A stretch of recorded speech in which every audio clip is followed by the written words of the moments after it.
Hello student, आज हम class ninth का वृत्त वाला चैप्टर करेंगे, जो कि नई जो एक्सरसाइज है, नया जो है उसमें 9.1 एक्सरसाइज है और पुराने सिलेबस के हिसाब से 10.2 एक्सरसाइज है। क्योंकि पुराने हिसाब से 10.1 कटी हुई है तो अब नए के हिसाब से 9.1 एक्सरसाइज है। अब इसमें क्या है, दिया क्या हुआ है कि दो वृत्त जो हैं सर्वांग सम हैं और उनकी त्रिज्याएं बराबर हैं। सिद्ध क्या करना है कि इन वृत्तों के पास जो ये कोण बने हुए हैं, कोण ये जो जीवा है इसके द्वारा आंतरिक केंद्र पर कोण जो है ये क्या है, बराबर है। ये हमें क्या करना है, सिद्ध करना है। तो दिया क्या हुआ है कि दो वृत्त सर्वांग सम है। वृत्त सर्वांग सम क्या होते हैं, जिनकी त्रिज्याएं बराबर हो, यानी कि ए ओ बराबर हो ओ डैश सी के और ओ बी बराबर हो ओ डैश डी के। देखो ये वाली भुजा इस वाली भुजा के, ये वाली भुजा इस वाली भुजा के, या तो हम इसको ये कह सकते हैं कि जो ये ओ ए है ये क्या है, इस वृत्त की त्रिज्या है।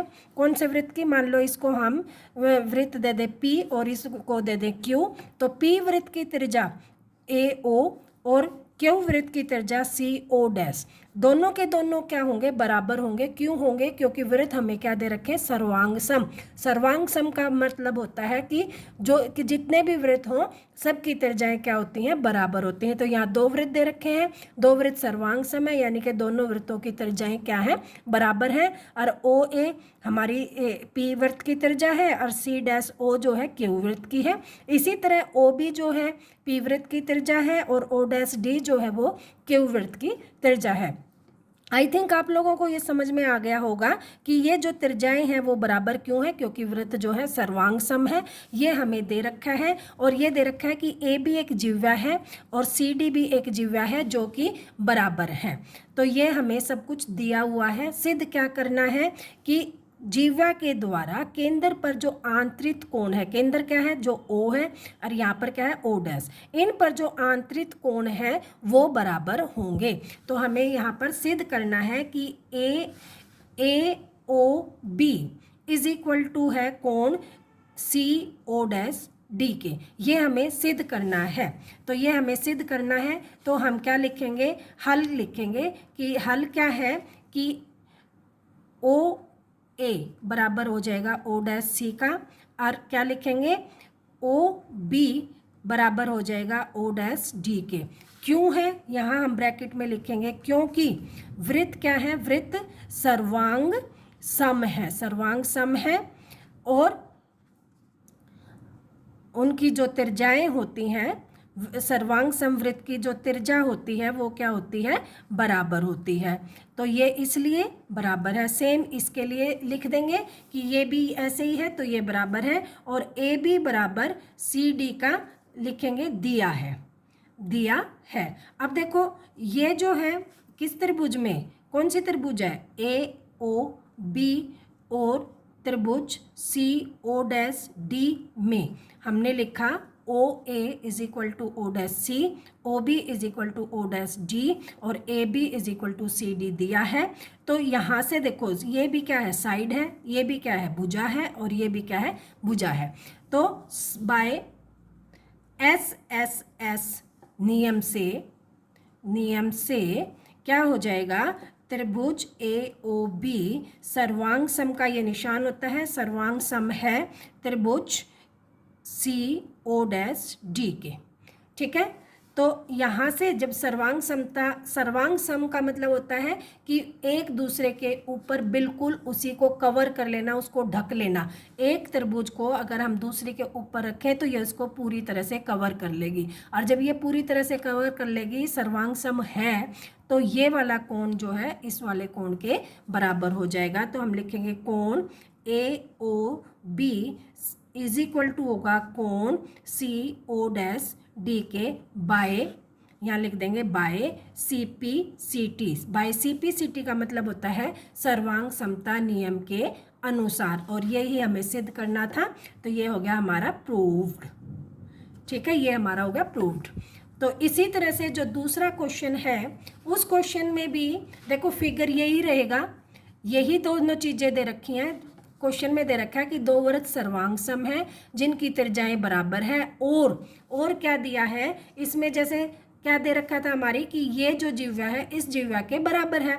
अब जो दूसरा क्वेश्चन है उसमें क्या दे रखा है कि मान लो ये एक सर्कल है और एक ये सर्कल है, इनको भी हम मान लो पी क्यू का नाम दे देते हैं, और ये इसका केंद्र हो गया, और ये जो है एक जिह्वा होगी, और ये ओ डैश, सेम जो चीज़ें हैं हम वही ऊपर वाले की तरह ही लिखेंगे ताकि आप लोगों को कन्फ्यूज़न ना हो।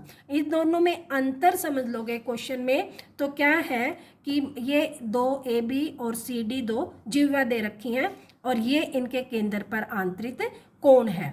अब की बार क्या दिया हुआ है कि जो केंद्र पर आंतरित कोण है वो सेम है, ये दिया हुआ है, तो हम यहाँ पे लिखेंगे दिया है, क्या क्या दिया है कि A O B O A is equal to O dash C, O B is equal to O dash D, और कोण A O B is equal to कोण सी ओ डैश डी के। जहाँ पर कोण बनता है वो हमेशा कहाँ आता है, बीच में, तो हमारा कोण बना हुआ है ओ पे, ओ को हमने जो है बीच में लिया है, तो ये हमारा दोनों तरफ से बीच में आ गया, ये हमें दिया है। और सिद्ध क्या करना है, सबसे मेन बात है सिद्ध करना। अब सिद्ध क्या करना है कि ए बी बराबर सी डी, ये हमें प्रूव करना है। तो इसको भी हम कैसे करेंगे, उसी हिसाब से करेंगे कि जो है यहाँ से देखेंगे कि जो हमें दिया हुआ है उसी हिसाब से चलेंगे कि ये हमें क्या दे रखा है, ये दिया हुआ है।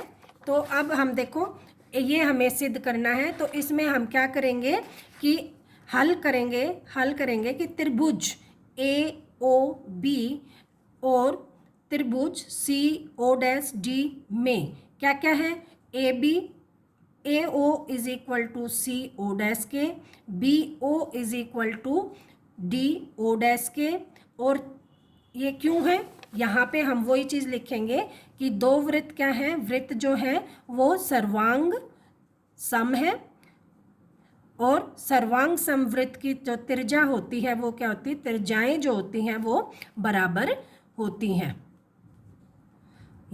यही चीज़ सेम जो ऊपर वाले में लिखी थी यही लिखेंगे कि दो वृत्त सर्वांग सम है और इनकी त्रिज्याएं क्या है, बराबर हैं। ये हमने लिख दिया। जो सेकंड जो है इसके नीचे भी हम डैश लगा देंगे, रीज़न यही है। और ए ओ बी जो कोण है, एंगल जो ए ओ बी है सी ओ डैश डी के बराबर है, ये हमें दिया है, यहाँ पे हम लिखेंगे दिया है।